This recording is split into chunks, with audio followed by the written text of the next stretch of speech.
রবিবারের মধ্যে পুলিশ তদন্ত সম্পন্ন না করতে পারলে সিবিআইকে তদন্ত হস্তান্তর করা হবে বলে জানিয়েছে মুখ্যমন্ত্রী মমতা বন্দ্যোপাধ্যায়। এই ঘটনার আসল দোষীকে খুঁজে বের করাই যে প্রধান লক্ষ্য তা এদিন আরও একবার স্পষ্ট করে জানান মুখ্যমন্ত্রী। সিপি বিনীত গোয়েলের পাশে দাঁড়িয়ে কলকাতা পুলিশকে 7 দিনের ডেডলাইন বেঁধে দেন মমতা সাফ জানান, যেদিন ঘটনা ঘটে আমি সেদিন ঝাড়গ্রামে ছিলাম, কিন্তু আমার কাছে যখনই কলকাতার পুলিশ কমিশনার খবরটাকে বলি যে এটা খুব নক্কারজনক ঘটনা এবং খুবই বেদনাদায়ক ঘটনা, যে শাস্তি দিতে হবে এবং আমরা চাই এই কেসটা ফাস্ট ট্র্যাক কোর্টে হোক। ফাস্ট ট্র্যাক কোর্টে হলে জুডিশিয়াল প্রসেসটা তাড়াতাড়ি হবে এবং তাতে আমরা ফাঁসির দাবি জানাবো। কারণ কিছু মনে রাখবেন, কিছু লোক এখনো সামাজিক অবক্ষয়ের মধ্যে আছেন, সামাজিক মূল্যবোধটাকে ভুলে গেছেন। মেয়েদের গায়ে হাত দেওয়া যে কত বড় অপরাধ এবং তার সাথে যে অত্যাচার করেছে বা তাকে যেভাবে খুন করেছে, আমি আশ্চর্য। মানে ওদের সিকিউরিটি ছিলেন,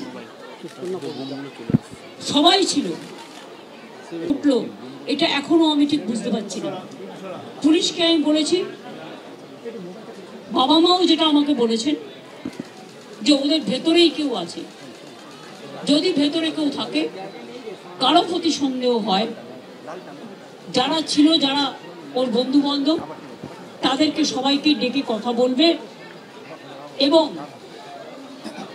যিনি ফোন করেছিলেন প্রথম বাড়িতে তাকেও ডেকে কথা বলবে। আজকে প্রিন্সিপাল নিজে রেজিগনেশন করে দিয়েছিলেন, বলছিলেন যে আমার বাড়িতেও তো বাচ্চারা আছে, যেভাবে আমাকে গালিগালাজ করা হচ্ছে, তা আমরা তাকে বুঝিয়ে বলেছি ঠিক আছে আপনাকে ওখানে কাজ করতে হবে না, আমরা ওনাকে সরিয়ে দিয়েছি ডিউ টু নেগলিজেন্স। আমরা হাসপাতাল থেকে হেড অফ দ্য ডিপার্টমেন্ট তাকেও সরিয়ে দিয়েছি এবং পুলিশ পোস্টে যে এসিপি ছিলেন তাকেও সরিয়ে দিয়েছি।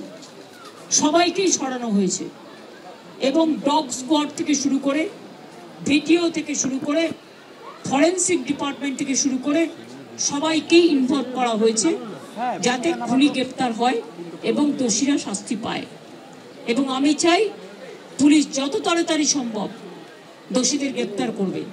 আর রবিবার পর্যন্ত যদি তারা কুল কিনারা করতে না পারেন, কারণ ভেতরেও তো অনেকে আছে, তাহলে এই কেসটা আমরা আমাদের হাতে রাখবো না, আমরা সিবিআইকে দিয়ে দেবো।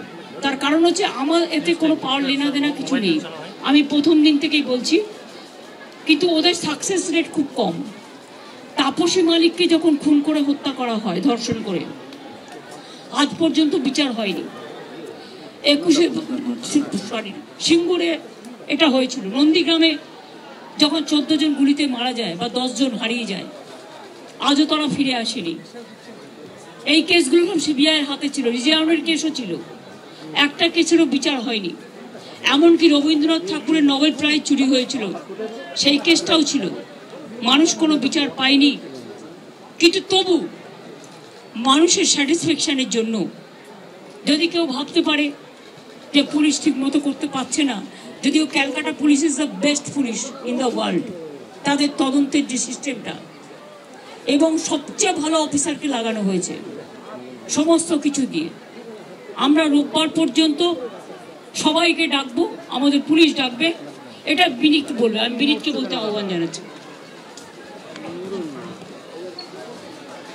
আমরা অলরেডি যে ইনভেস্টিগেশন প্রসেসের মধ্যে যারা যারা ওই পিওর কাছাকাছি ছিলেন, কোনো ধরনের কোনো কানেকশন আছে, ইনভলভমেন্ট আছে, প্রত্যেকটা লোককেই ডাকা হচ্ছে এবং ডাকা হবে যদি কারো না ডাকা হয়ে থাকে। এবং আমরা অলরেডি একটা হেল্পলাইন নাম্বার শুরু করেছি, ওর মধ্যে ডাক্তাররাও আমাদেরকে বলতে পারেন, অ্যানোনিমাসলি বলতে পারেন, ফিজিক্যালি এসে বলতে পারেন কি যদি কারো উপরে সন্দেহ থাকে, কি কারণে সন্দেহ আছে। ফ্যামিলি মেম্বার সঙ্গেও আমরা টাচে আছি।